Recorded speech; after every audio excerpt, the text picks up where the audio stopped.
네, 지난주 토요일에 열렸던 탄핵 반대 집회에서 대통령 대리인단 소속 김평우 변호사가 나왔습니다. 김 변호사는 이렇게 이야기했는데요. 헌재에서 판결 내리면 무조건 승복하자고. 여러분 우리가 노예입니까? 조선시대 양반들이나 상놈들한테 그렇게 얘기했습니다. 이렇게 말한 거죠. 헌재 대리인단이 이제 헌재 판결을 승복하면 안 된다는 주장을 한 것이고. 네, 그런 선동을 한 거죠. 네, 이 정도는 양반입니다. 게다가요, 같은 날 오후에 박영수 특검 자택 앞에서는 야구방망이 집회까지 열렸습니다. 이 집회에 나온 장기정 자유청년연합 대표는 이 XX들은 몽둥이 맛을 봐야 합니다. 라고 이야기했고요. 또 주옥순 엄마부대 대표는 저 박영수 특검의 목을 날리려고 온 거 아니냐라는 말까지 했습니다. 네. 이게 다가 아니에요. 또 많아요, 보면. 네, 그렇죠. 일반 시민들까지도 봉변을 당했다라고 어제 JTBC가 전했는데요. 지난 19일 춘천에서 열린 탄핵 반대 집회 현장을 지나가던 20대가 60대 집회 참가자에게 일방적으로 맞았습니다. 그 폭행 피해자에 따르면요. 자신은 그냥 길을 걷고 있었는데 너희는 태극기를 왜 안 드냐면서 혹시 너네 부모도 빨갱이냐 이렇게 시비를 걸면서 때렸다라는 겁니다. 말도 안 되는 거죠. 진짜. 그냥 길 가고 있는데. 예. 네. 태극기를 안 들었다고 때렸다는 것이고. 예. 이런 발언은 너무 많은데 저희가 김재동 씨가 춘천에 갔을 때 춘천에 갔었죠. 네네. 네, 집회 갔을 때 나왔던 발언 일부 방송에 나갈 수 없는 정도가 너무 많아가지고 대부분 방송 심의에 걸려서 나갈 수가 없어요. 아주 짧은 멘트 하나 하고 그리고 박영수 특검 집 앞에서 했던 발언들 저희가 아주 짧게 전체를 소개하려고 그러니까 너무 자극적이고. 폭언이기 때문에. 네. 예. 폭언을 넘어섰어요. 예. 짧게 일단 들어보십시오. 자, 김재동 욕할 시간 주겠습니다. 네, 욕하세요. 야, 김재동이 개새끼 내 앞에 나타나는 눈가를 뽑아서 부엉거리 갖다 던져버리겠다. 김재동이 뭐가지 테러로 왔습니다. 오늘 내가 일부러 소주 2병 먹고 왔어. 김재동이 아예 발을 먹어버리자. 이제는 말로 하면 안 됩니다. 몽둥이 맛을 봐야 합니다. 대한민국을 바로 지키려고 저 박영수 특검장에 모가지를 날리려고 온 거 아닙니까? 우리의 목적은 이 박영수를 때려잡는 겁니다. 예. 앞에 부분은 이제 춘천에서 집회 때. 네. 김재동 씨를 향한 발언이고, 뒷부분은 박영수 특검, 을 향해서 집 앞에서 집회를 했어요. 거기 가가지고. 집 앞에서 이제 몽둥이를 실제로 들고 나왔어요. 야구방망이. 네네. 예. 일단 얼굴 사진을 불태운 다음에 휘두르면서 이거 이제 소위 백색 테러거든요. 백색 테러. 그렇죠. 예. 권력을 쥔 쪽에서 이제 시민들을 향해서 가하는 테러를 백색 테러로 하거든요. 그러니까 프랑스 혁명 때 왕당파가 일반 시민들을 향해서 테러한 거죠. 지금은 박근혜 정권 권력 쪽에 서서 지금 일반 시민들을 향해서 물리적 위해를 가한다고 혹은 뭐 특검을 향해서 운운하면 이건 백색 테러란 말이죠. 이 80% 국민에 대한 협박인 겁니다. 협박. 지금도 여론조사하면 한 80% 가까이 탄핵돼야 한다고 나오잖아요. 네, 그렇죠. 어제 한국사회 여론조사 연구소가 발표한 결과도 비슷합니다. 이게 3개월이 넘도록 단일한 이슈에 8알의 여론이 유지되는 건 이건 우리나라 여론조사 사상 찾아보면 처음일 거예요. 이게 원래 압도적 여론이다 이런 표현을 할 때 통상 한 70% 넘어가면 압도적 여론이라고 하거든요. 그걸 넘어선 거예요. 그러니까 88알에 가까운 여론인데 마치 반반이 갈린 것처럼 보도하는 경우가 많잖아요. 양극단으로. 양극단이 아니고요. 한쪽 극단만 있는 겁니다. 8알은 탄핵이 돼야 된다고 생각하는 게 여론조사의 3개월간 일관된 수치예요. 사전 당국이 이런 발언을 그냥 보고 있으면 안 되는 거 직무유기죠. 네. 예, 뿐만 아니라 이정미 재판관에 대해서는 살해 협박까지 글이 올라오기도 했었습니다. 말도 안 되는 거죠. 예, 그 당사자가 자수를 하긴 했는데요. 이런 글을 박사모 사이트에 썼습니다. 이정미만 사라지면 탄핵기각 아니냐라는 제목의 글이었죠. 이런 모집한다는 글도 막 올라와요. 예. 네. 이 대상을 바꿔가면서 이게 말도 안 되는 다 왜 가만히 있는지 모르겠어요. 다 잡아야 돼요. 생각해 보면 이 박근혜 대통령에 대한 풍자 그림을 전단을 옥상에서 뿌린다는 이유만으로 잡아가거든요. 네, 이하 작가가 그랬죠. 예. 재판까지 받았습니다. 건물 침입죄라고. 예. 건조물 침입죄라고. 근데 이런 발언을 하는데도 지난 주말에 있었던 집회의 발언이나 행동들 정도가 넘어서고 있는데 이 사전당국 특히 당장 그 현장에 있는 경찰들은 왜 가만히 있을까 이런 의문이 있는 거거든요. 지난 주말 집회의 어떤 발언들이나 이렇게 행동들 체크해 보셨죠? 네, 봤습니다. 오늘 저희가 국회에서 안전행정위 전체 회의가 열리거든요. 예.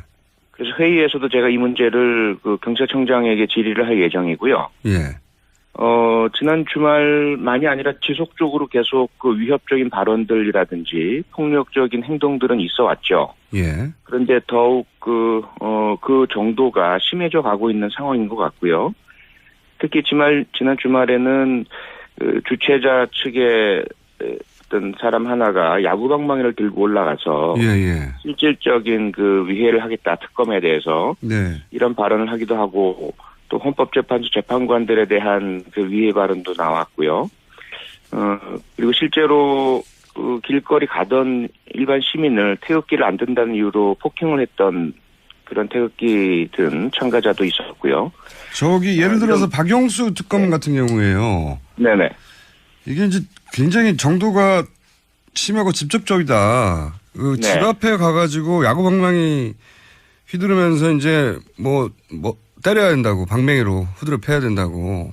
네. 그 사진도 불태우고 목을 따야 된다는 뭐 이런 대단히 구체적인 발언들을 그 친박 단체의 대표 되는 사람들이 연단에 올라와서 했지 않습니까?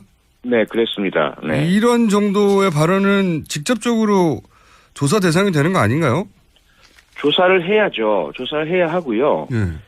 기존의 형법에서도 협박죄라든지 또는 뭐 폭력행위 등 처벌에 관한 법률 위반의 요소도 있고요. 다수가 함께 했으니까요. 예. 여기에다가 지난 19대 국회 말에 그 당시 새누리당이 무리해서 정의화 국회의장이 직권상정해서 통과시켰던 테러방지법에 있어서도 요건을 놨거든요. 이거 진짜 테러가 의심되는 상황이니 방지해야 되는 상황이 된 거잖아요.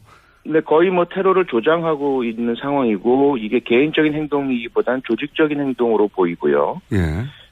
누가 과연 이러한 그 메시지를 준비했고 또 지시했고 거기에 따라서 행동하고 있는지 이 부분에 대한 면밀한 조사, 배후에 대한 조사 이런 부분들이 있어야 될 사안이라고 저는 봅니다. 경찰에서는 근데 지금 이런 사안들을 수사를 하고 있지는 않죠. 개별적인 사안, 그 이정미 헌법재판소장 권한대행에 대한 살해 협박 위협에 대해서는 수사하겠다라고 하는 발표가 나오고 바로 해당자가 자수를 했고요. 예. 그리고 거리에서 폭력 행위가 있을 당시에 그 해당자 가해자가 특정이 되면 입건하고 있는 상황입니다. 근데 예를 들어서 지금 동영상으로도 남아있는 뭐 자유청년연합의 대표라든가 또는 엄마부대 대표라든가 이런 분들이 했던 발언들도 만약에 이것이 이제 과거에 진보 진영의 어떤 단체에서 이런 발언을 그 주요한 공직자 집 앞에서 집회를 열며 했다면 바로 수사에 들어갔을 거 아니겠습니까? 그렇죠. 예. 바로 입건이 되었을 테고 조사가 됐을 테고요. 무엇보다도 그 지금 한상균 전 민주노총 위원장 5년형을 선고받고 지금 복역 중이고 항소 중이죠. 예. 상고 중인데요.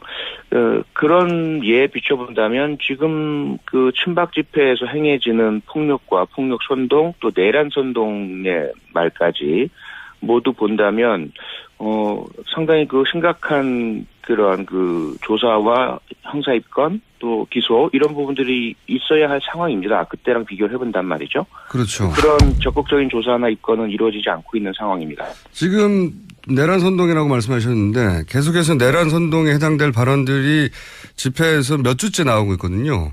계속 나오고 있죠. 예. 여기 대해서 이제 소위 이제 황교안 대행의 정부 사이드의 대응은 전혀 없어요. 네, 없습니다. 예, 전혀 없고 그냥 바라만 보고 있는데 오늘 행안위 그 회의에서 이 문제를 거론하실 거라고요? 네네, 질의를 할 예정입니다. 황교안 대행이 직접 답변을 합니까? 아니면 경찰청장이 나오는 겁니까? 저희는 이제 상임위. 상임위니까. 때문에요. 경찰청장이 나오고. 총리는 안 나오고요. 예. 경찰청장, 국민안전처 장관, 인사혁신처 처장, 뭐 그런 분들이 나오죠. 중앙선관위원장, 위원회 사무총장. 이 문제는 어떻게 보십니까? 대리인단이 이제 집회 나가서 헌재 결정, 이게 이제 일반인의 발언이 아니라 대통령 대리인단, 근데 변호사들이 이런 발언을 한다는 게 문제인 건데, 헌재 결정에 대해서 불복해야 한다고 주장하고 있거든요. 우선은 헌법재판소의 현재 그 심판에 자신들이 대리하고 있는 피청구인 박근혜 대통령에 대해서 과연 이들이 유리한 일을 하려고 하느냐에 대해 상당한 의심이 들고요. 그러한 행동들은 헌법재판소 재판관들에게 당연히 부정적인 영향을 줄 수밖에 없고, 헌법재판소의 심리 자체에 대해 존중을 하지 않고 있는 태도는 전혀 피청구인 박근혜 대통령에게 유리하지 않죠. 둘째로 법조인의 윤리상 도저히 묵과할 수 없는 법에 대한 무시거든요. 그리고 법 절차와 법적 기관에 대한 폄훼이고요. 그래서 지금 대한변협에서도 그 징계에 대한 논의가 나오고 있는 것으로 알고 있고요. 그런데 문제는 지금 말씀하신 것처럼 이들이 단순히 그저 집회 참가자 한 사람이 아니라는 거죠. 예. 헌법재판소의 대리인으로 언론 방송에 계속 노출되면서 일반 참가자들에게는 상당한 신뢰를 준다는 거죠. 이 사람들의 말은 분명히 맞다, 사실이다, 진실이다. 그런 공적 신뢰를 받고 있는 사람들이 집회의 연단에 올라서 헌법재판소의 공정성에 대한 그런 부정적인 발언들을 내어놓고요. 그리고 뭐 내란 선동에 가까운 뭐 피바다니 뭐 이런 용어를 쏟아내고 인용이 되면 뭐 도저히 그대로 진행되지 못할 것이다라는 이상한 그 이야기들을 하는 것들은 일반인들의 선동 발언 이상이라고 봐야 하고요. 그리고 이들이 과연 개별적 개인적인 소신이겠느냐, 이들과 연계된 어떤 조직적인 움직임이 없겠느냐, 이 부분에 대해서 반드시 수사가 이루어져야 될 상황이라고 저는 봅니다. 또 한 가지 제가 좀 전에 이제 자수했던 이정미 재판관에 대해서 살해 협박했다가 곧바로 자수한 그 관련해서 암살단을 모집한다느니 이런 문자나 그런 캡처 화면도 돌아다녀요. 근데 그렇죠. 네. 이런 문자들이 돌아다니는 걸 보면 일반인들은 굉장히 위축되거든요. 무섭고. 네. 이런 사안들은 바로 인지수사해야 되는 거 아닙니까? 왜 경찰이 가만히 있는 걸까요? 수사를 해야죠. 수사하고 있는 중인지도 모르겠는데 수사한다는 공개적인 그런 발표가 없었고요. 예. 그런 부분들이 과거와 많이 다른 거죠. 예를 들어 특히 소위 말해 반정부, 정부 비판 이러한 입장을 가진 사람들이 이런 행동을 했을 때는 바로 경찰청장, 법무장관 이런 분들이 공개적으로 경고라든지 엄단하겠다라든지 이런 발표를 하고 그 이후에 바로 실무 수사진에서 움직이고 수사하고 검거하고 이런 일들이 계속 반복되어 왔었거든요. 그렇죠. 굉장히 신속하게. 네. 정당에서 여권에서는 규탄하고 난리가 나죠. 그럴 경우에는. 그렇죠. 특히 여당에서는 가만 안 있죠. 나와서 정론관에서 기자회견하고 정부에 대해서 빨리 신속 수사해라 이런 이야기도 하고요. 그다음에 그럼 정부는 신속하게 수사합니다, 진짜로. 그렇죠. 네. 배후에 있지 않느냐라면서 야당을 공격하기도 하고 이런 일들을 계속해 왔죠. 그러다가 끝에 가면 보통 이제 종북 세력의 지령을 받은 걸로 결론이 나가는데. 네. 이게 지령이 전혀 다른 곳에서 나와서 그런가. 이게 저는 이제 불만이 왜 이렇게 수사가 안 되고 이런 불안한 뉴스가 계속 나오고 광장에서 저런 발언들이 왜 정치적 주장을 하는 건 상관없는데 누구를 해친다, 목을 딴다, 눈을 어떻게 한다느니 뒤통수를 친다느니 당사자들이 들으면 굉장히 무섭거든요, 정말. 박영수 특검이 밤에 벽돌로 치라고 한다든가 방맹이로 머리를 치라고 한다면 그 얘기 들으면 정말 무섭습니다. 네, 저도 그런 협박을 받고 있는 사람 중에 하나고요. 광장에서 제 이름도 나오고 있고, 일반인들께서도 정작 그러한 지목되는 사람이 아니라 하더라도 무섭죠. 그런 분위기가. 네, 그런 분위기가 있다는 것 자체가 공포를 불러일으키고 그것이 테러거든요. 그것이 테러리즘이고요. 근데 이 부분에 대해서 우리 경찰이나 정부 당국에서는 침묵으로 일관하고 있는 것이 소위 말해서 이것이 백색 테러, 화이트 테러리즘이기 때문이거든요. 예. 백색 테러라는 것은 뭐냐면 테러 공포를 야기해서 원하는 목적을 달성하려고 하는 범죄적인 행동이긴 하지만 그 목적이나 방향성이 기존 체제나 정부에 대한 옹호 또는 지지 방향이다라는 거죠. 예. 이렇게 백색 테러라고 해서 가만히 있는다는 것은 그야말로 뭐 정치적인 중립성이라든지 준법, 법치주의 이 부분에 대해서 정부나 경찰 스스로가 완전히 방기하고 손을 놓고 있는 반헌법적인 태도라고밖에 볼 수 없습니다. 친정부 테러라고 해서 봐주는 거 아니냐 이렇게 생각할 수밖에 없는 거죠, 계속해서. 그렇죠. 바로 그런 시각인 거죠. 네. 이게 굉장히 불만이고 이게 이제 하루 이틀이 아니라 너무 지속되고 이제 점점 강도를 더해가다 보니까 사람들이 네. 불안해합니다. 이렇게까지 불안한데 이렇게 공개적이고 그리고 다 동영상도 남아있는데 왜 그냥 두느냐. 그래서 경찰 출신에서 불려 나오신 거예요, 오늘. 네네. 제가 경찰 출신으로서는 사과를 드리겠고요. 국회 안회행위위원으로서는 오늘 이 부분을 추궁하고 문제 제기하고 바로잡을 수 있도록 노력을 하겠습니다. 또 한 가지만 더 말씀드리고 싶은 것은 네. 이게 실질적으로 뭐 미국이나 러시아나 유럽에서도 이런 극우 백색 테러에 대해서 방관을 하다가 미국 같은 경우는 이제 오클라호마 연방청사 폭파라는 엄청난 그 백색 테러가 있었고요. 네. 그리고 노르웨이에서도 잘 아시겠지만 얼마 전에 그 우익 청년이 총을 난사해서 상당한 사상자 나왔던 엄청난 테러 사건이 발생을 했었죠. 최근 발생하는 모든 테러 사건들이 대부분 이런 극우 성향의 초국가주의 주장하는 그런데 이 사람들의 주장을 방관하다가 결국 그런 엄청난 테러로 이어지거든요. 자, 그럼 오늘 경찰총장에게 강력하게 촉구해 주시고요. 또 한 가지 네네. 제가 여쭤보고 싶은 것은 최근에 이제 이런 발언들을 뒤에서 더 부추기는 게 이제 소위 가짜뉴스 아니겠습니까? 네, 그렇습니다. 네. 가짜뉴스라는 게 이제 사실과 사실이 아닌 것을 뒤섞어서 교묘하게 등록된 언론사가 아닌데 사실이 아닌 것을 유포하는 이 가짜뉴스의 발행지들이 어렵지 않게 찾을 수가 있어요. 사무실이라든가. 네네. 여기에 대한 수사는 왜 없는 거죠? 그 부분 역시 같은 맥락이라고 봅니다. 우선 손을 놓고 있는 거죠. 이게 과연 뭐 표현의 자유에 해당되는 것이냐, 또는 뭐 의미 없는 장난이냐, 뭐 이런 그 판단하지 못하고 있는 것 같은데요. 의미 없는 장난이라기는 너무 조직적이고. 너무 조직적이고 너무 많은 비용이 들고 너무 많은 또 부정적 효과를 실제로 나타내고 있고요. 예. 앞서 말씀드렸던 백색 테러라든지 공포 분위기 조성에 이론적인 근거를 마련해주고 있는 것이거든요. 정당성을 만들어주고 합리화를 만들어주고 있는 그런 행동들이기 때문에 이건 분명히 현행법 위반이고요. 신문법, 간행물 발간법 그 내용 중에 보면은 또 명예훼손이라든지 모욕이라든지 네네. 이런 부분들이 상당히 많이 있기 때문에 적극적인 수사를 해서 일단 원천 인쇄되고 제작되는 부분에 있어서의 불법성 그리고 그 이후에 돈을 대고 있는 그런 그 돈의 출처 그 조직성 이런 부분들을 모두 수사를 해야 할 사안입니다. 이게 이제 당연히 돈이 많이 들어오는 게 300만 부씩 찍는데도 돈이 들고요. 이런 뉴스를 네. 편집하고 인터넷에 내고 정말 많은 인력이 들어가는 이 조직적인 행위란 말이죠. 그리고 표현의 자유하고는 상관이 없는 게 여기 보면 허위사실이나 명예훼손 내용이 엄청 많지 않습니까?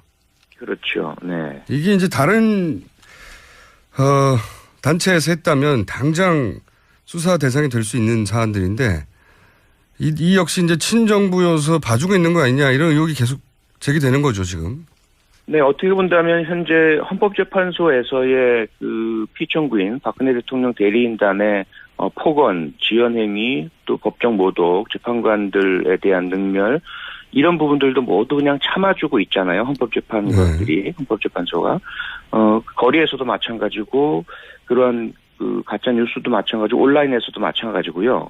어떻게 본다면 우리나라의 헌법기관들, 정부, 국가, 사회 전체가 그냥 무조건 참아주고 있는 상태입니다. 그러니까요. 그 이면에는 뭐냐면 불쌍한 대통령이 탄핵 위기에 내몰리고 특검 수사와 헌재 심판까지 받고 있으니 웬만하면 그 사람 편에 서 있고 동조하는 사람들의 그런 감정 분풀이를 조금 참아주자 이런 정서가 좀 깔려 있는 것 같아요. 초반에는 그렇게 넘어가 줄 수 있었는데 지금 도가 넘어갔지 네. 않습니까? 이게 도가 너무 지나치고 범죄 그 부분이 수준까지 그냥 갔는데. 그렇죠. 그 감정의 해소만으로 지나치지 않고 실질적인 그 25살 청년의 살해 위협도 있었고 거리에 폭행도 있었고요.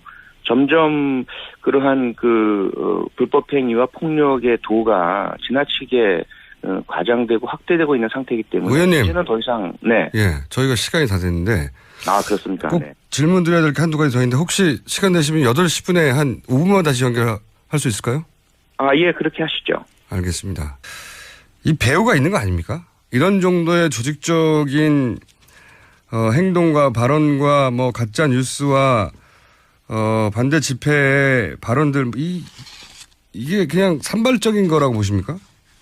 배후가 있죠. 조직적이고요. 우선은 그 모임에 사용되고 있는 도구 장비라든지 가짜뉴스 이 모든 부분들이 상당한 돈이 들어가고요. 네.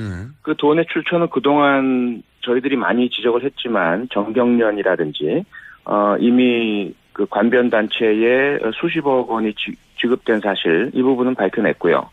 그 돈이 지금도 사용되고 있는 것인지는 아직 모르고 있지만요. 예. 그리고 나오는 이야기들도 상당히 통일돼 있는 그 구호성 이야기들이 공유되고 있거든요. 예. 거기에다가 지금 자유총연맹 문제도 오늘 안행위에서 아마 다룰 건데요. 자유총연맹도 집회 동원 지시를 내린 공문이 발견이 됐죠.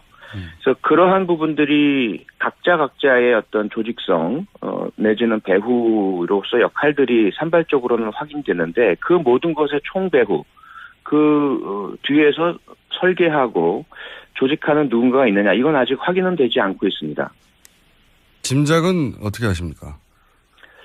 짐작은 여러 가지 설이 있죠. 그 전에 청와대가 기능을 바로 할 때 지금도 그런지 모르겠지만 에는 청와대 내에 온라인 등 여론 조작을 담당하는 사람과 부서가 있었고요. 최순실과도 연결된 부분이 확인이 됐죠. 네네네. 그리고 국정원도 그러한 역할을 지난 대선 때 했었고 여전히 하고 있지 않느냐라는 의심을 받고 있는 조직 중에 하나고요.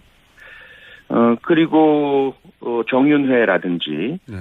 이러한 최순실과 연결될 수 있고 박근혜 대통령을 옹호 비호하는 그런 브레인 참모 역할을 했던 사람들 이 사람들의 조직이 가동되고 있는 것 아닌가 그런 의문과 의혹들은 여전히 있는 상태이죠. 알겠습니다. 그 부분도 앞으로 좀 더 조사를 해 주시고요. 특히 네네. 경찰청장 오늘 보시면 단호하게 대처해달라고 꼭 요청해 주시고 결과도 알겠습니다. 저희하고 인터뷰 한번 해 주시고요. 네네. 마지막으로 한 가지만 더 짚어보자면 표창 의원님이 최근에 SNS 활동이 뜸하시다가 갑자기 이 개헌에 대해서 한마디 하셨어요. 예. 네. 최근에 이제 자유한국당, 국민의당, 바른정당 네. 3당이 개헌 추진에 굉장히 적극적으로 나서고 있는데 이 대목에 대해서 비판을 하신 이유가 뭔가요? 우선 국민들의 뜻에 반하기 때문이고요. 또 응급하기 때문이고요. 저는 좀 어떻게 비유가 적절할지 모르겠지만 어떻게 느끼냐면 119 긴급 출동 차량이 막 달려야 되는데 그 앞에 어떤 차가 가로막고 나는 지금 중요한 내 일이 있어라고 하는 것과 같은 느낌을 받았어요. 지금 국민들께서는 탄핵과 특검 수사로 진상 규명이 이루어져서 확실하게 국정농단에 뿌리를 뽑자라는 것인데 거기에 갑자기 개헌 얘기를 들고 나와서 물타기를 하고요. 그 다음에 자신들의 이익이죠. 정치적인 이익을 추구하는 모습.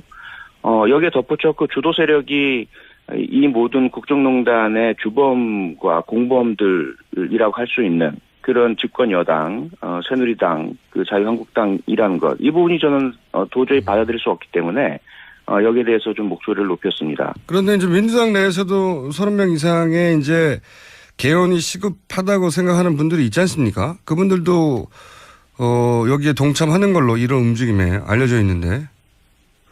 네, 정당이나 소속을 불문하고 현재의 그런 지금 대선 전 개헌을 하자라고 하는 것은 현실성도 없거니와 국민들의 이런 탄핵과 과연 탄핵이 될 것인가, 특검 수사가 제대로 좀 연장이 될 수 있나, 과연 여기서 말 것은 아닌가, 다시 또 그 반동이 일어나는 것은 아닌가 이런 우려와 긴장 불안을 갖고 계신 국민들께 절대로 예의가 아니거든요. 그런 짓을 해서는 안 됩니다. 그렇기 때문에 뭐 당이건 소속이건 뭐 친소관계 모든 걸 다 떠나서 지금 당장 그 논의는 중단하고요.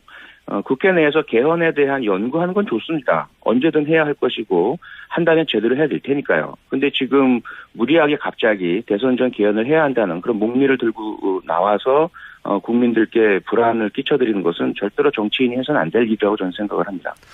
알겠습니다. 이 부분은 민주당 내에서 또 다른 정당 내에서 개헌이 대선 전에 꼭 필요하다고 주장하시는 분들도 있으니까 그때 한번 연결해 보겠는데 의원님은 이제 어쨌든 지금 정부에서 개헌 얘기를 하는 건 말이 안 된다고 이제 문제 제기를 하신 거고요. 예. 네, 그렇습니다. 네. 마지막 질문인데 특검 연장을 안 해줄 것 같은데 그럼 민주당이 남아있는 카드가 있나요? 특검 연장을 안 해주면 결과적으로 이제 검찰 특별수사본부로 넘어갈 수밖에 없고요, 현실적으로요. 예.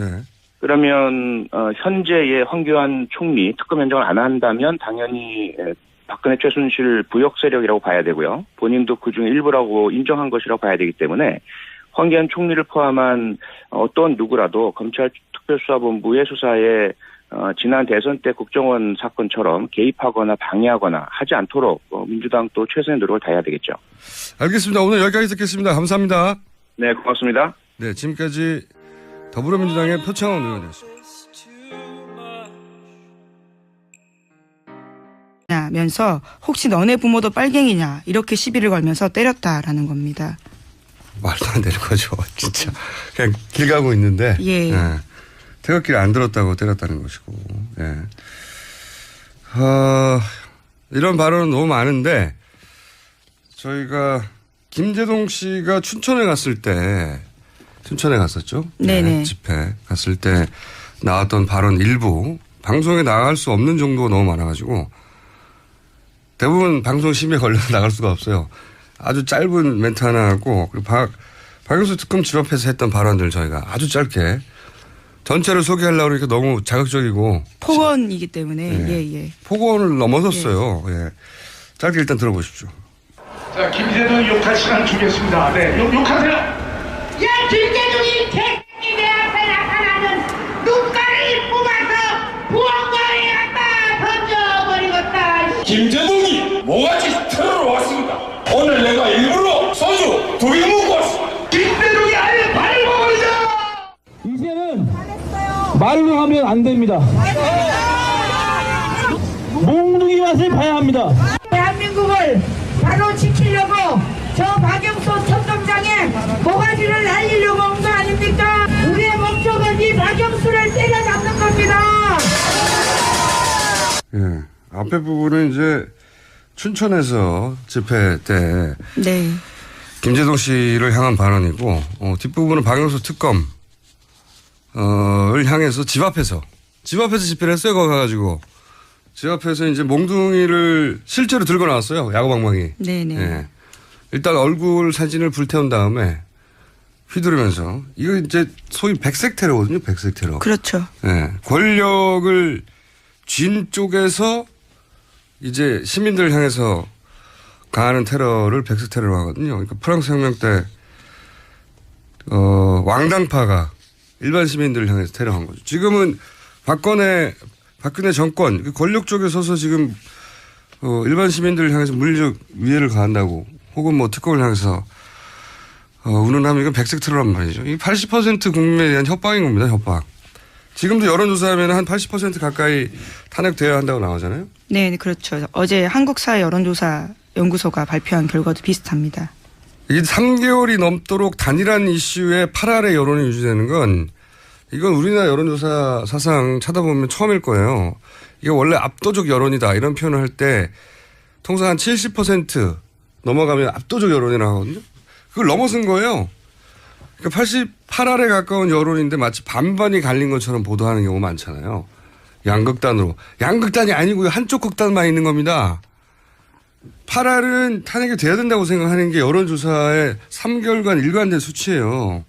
사전당국이 이런 발언을 그냥 보고 있으면 안 되는 거 직무유기죠. 네. 예, 뿐만 아니라 이정미 재판관에 대해서는 살해 협박까지 글이 올라오기도 했었습니다. 말도 안 되는 거죠. 예, 그 당사자가 자수를 하긴 했는데요. 이런 글을 박사모 사이트에 썼습니다. 이정미만 사라지면 탄핵 기각 아니냐라는 제목의 글이었죠. 이런 모집한다는 글도 막 올라와요. 예. 네. 이 대상을 바꿔가면서. 이게 말도 안 되는, 다, 왜 가만히 있는지 모르겠어요. 다 잡아야 돼요. 생각해보면, 이 박근혜 대통령에 대한 풍자 그림을 전단을 옥상에서 뿌린다는 이유만으로 잡아가거든요. 네, 이하 작가가 그랬죠. 예. 재판까지 받았습니다. 건물 침입죄라고. 예. 건조물 침입죄라고. 근데 이런 발언을 하는데도 지난 주말에 있었던 집회의 발언이나 행동들 정도가 넘어서고 있는데 이 사전당국 특히 당장 그 현장에 있는 경찰들은 왜 가만히 있을까 이런 의문이 있는 거거든요. 지난 주말 집회의 어떤 발언들이나 이렇게 행동들 체크해 보셨죠? 네, 봤습니다. 오늘 저희가 국회에서 안전행정위 전체 회의가 열리거든요. 예. 그래서 회의에서도 제가 이 문제를 그 경찰청장에게 질의를 할 예정이고요. 예. 지난 주말만이 아니라 지속적으로 계속 그 위협적인 발언들이라든지 폭력적인 행동들은 있어 왔죠. 예. 그런데 더욱 그 정도가 심해져 가고 있는 상황인 것 같고요. 특히 지난 주말에는 그 주최자 측의 어떤 사람 하나가 야구방망이를 네, 지난 토요일에 열렸던 탄핵 반대 집회에서 대통령 대리인단 소속 김평우 변호사가 나왔습니다. 김 변호사는 이렇게 이야기했는데요. 헌재에서 판결 내리면 무조건 승복하자고. 여러분 우리가 노예입니까? 조선시대 양반들이나 상놈들한테 그렇게 얘기했습니다. 이렇게 말한 거죠.